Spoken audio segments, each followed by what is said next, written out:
대통령님, 노무현 대통령님, 잘 계신지요? 그곳에서는 평안하신지요? 손꼽아 세어보니 저는 대통령을 6년 동안 모셨고 떠나보내고 또 14년을 살았습니다. 이제 모신 시간보다 떠나보낸 시간이 곱절을 넘어섰습니다. 그런데도 해마다 찔레꽃 필 무렵이 되면 대통령님이 그리워지고 불쑥불쑥 가슴이 저려옵니다. 오늘 이 자리에 함께한 모든 분들이 그런 마음으로 차마 대통령님을 떠나보내지 못하는 것 같습니다.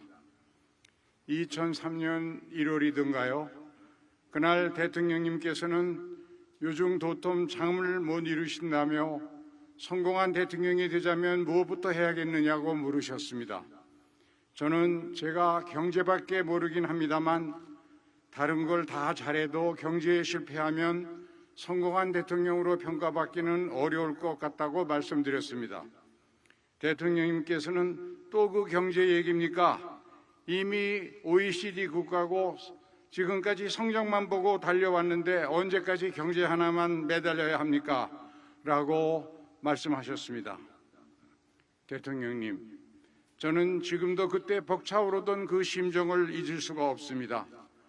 그날 저는 객관적 사실 앞에서는 필생의 소신까지도 기꺼이 접을 줄 아는 산처럼 큰 용기를 지닌 정치인을 만났습니다.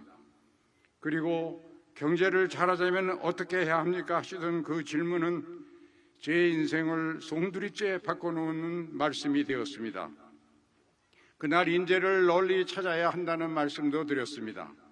성문 밖에 살던 사람이 성문을 열고 들어가 나라를 경영하자면 성문 안팎에서 사람을 두루 찾아야 한다는 말씀이었습니다.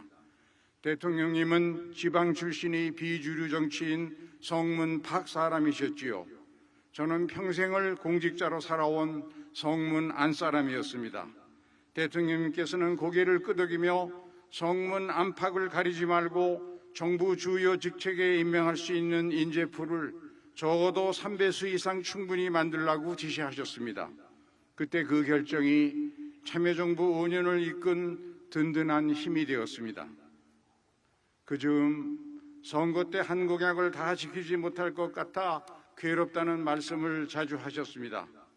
그래서 저는 100대 국정과제를 뽑아서 예산과 일정 등 상세한 추진 계획을 로드맵 형태로 세운 다음에 국민에게 있는 그대로 자세히 보고드리면 혹 임기 안에 추진하기 어려운 지역 공약이 있더라도 우리 국민들께서 충분히 납득하실 거라고 말씀드렸습니다. 그러자 대통령님께서 무릎을 치며 활짝 웃으셨습니다. 마음의 짐을 벗고 어린아이처럼 기뻐하시던 대통령님을 보면서 저는 속으로 우리 국민들이 참 솔직한 대통령을 만났구나 그런 생각을 했습니다. 어느 일요일 밤 대통령님 네 분께서 인수위원회 사무실을 찾아오셨던 일도 생각납니다. 그날 대통령님께서는 밥은 먹고 일해야지요 하시면서 손수 사온 초밥을 꺼내셨습니다. 그때 네 분이 나눠 끼고 오신 금가락지가 눈에 띄어서 누군가 커플링을 하셨습니까? 라고 물었습니다. 대통령님께서는 수줍어하던 여사님의 만류를 무르치고 가락지를 나눠 끼인 사연을 들려주셨습니다. 독학으로 사법시험을 준비하던 시절 대통령님께서 녹음기가 있으면 좋겠다는 말씀을 하셨던 모양입니다. 그런데 어느 날 여사님께서 결혼 폐물을 팔아 녹음기를 사오셨습니다. 그때 대통령님께서 꼭 다시 폐물을 사주겠노라 다짐하셨고 그날 문득 그 생각이 나서 가락지를 나눠 끼웠다는 말씀이었습니다. 그 얘기를 하는 대통령님의 얼굴에 가족에 대한 미안함 또 고마움이 가득했습니다.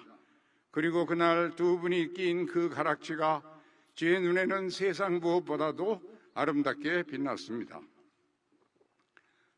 노무현 대통령님, 대통령님은 사람 사는 세상과 정치 개혁을 갈망하셨습니다.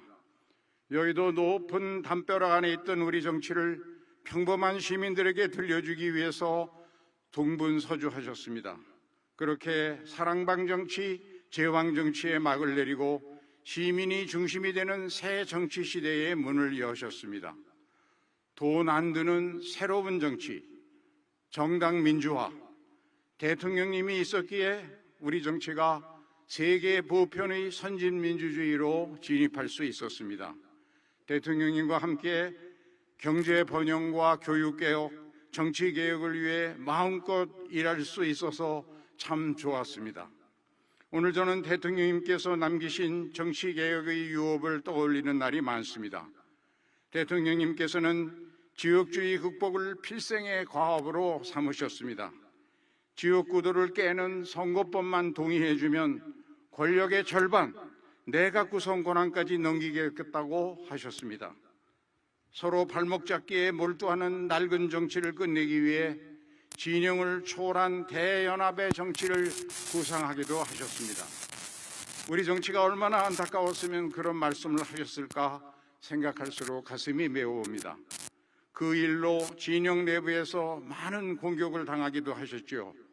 그러나 그건 정파의 이익보다 국민의 이익을 먼저 생각해야 한다는 참으로 노무현다운 충정이었고 절절한 호소였습니다. 대통령님께서는 책임 정치에 충실하고 국정의 연속성을 높이기 위해 4년 연임제 원포인트 개헌을 하자는 제안도 하셨습니다. 그러나 대통령님이 떠나신 지 14년이 다 되도록 우리는 그 유업을 아직도 이루어드리지 못하고 있습니다. 노무현 대통령님, 저는 2004년 탄핵의 광풍이 몰아치던 무렵 대통령님을 지키고 힘을 들여야 한다는 심정으로 정치의 길에 들어섰습니다. 이제 저도 정치 인생을 마무리할 시간이 머지 않았습니다. 저는 대통령이 남긴 정치개혁의 유업을 완수하는 것이 제가 풀 마지막 숙제라고 생각하고 있습니다. 선거를 앞둔 여야가 목전의 유불리를 고심하다 이번에도 정치개혁에 실패하지는 않을까 하는 염려가 있습니다.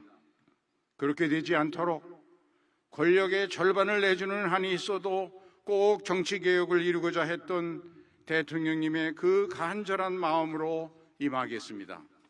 지역주의와 승자독식, 진영정치와 팬덤 정치를 넘어서 우리 정치를 능력 있는 민주주의로 바로 세우겠습니다.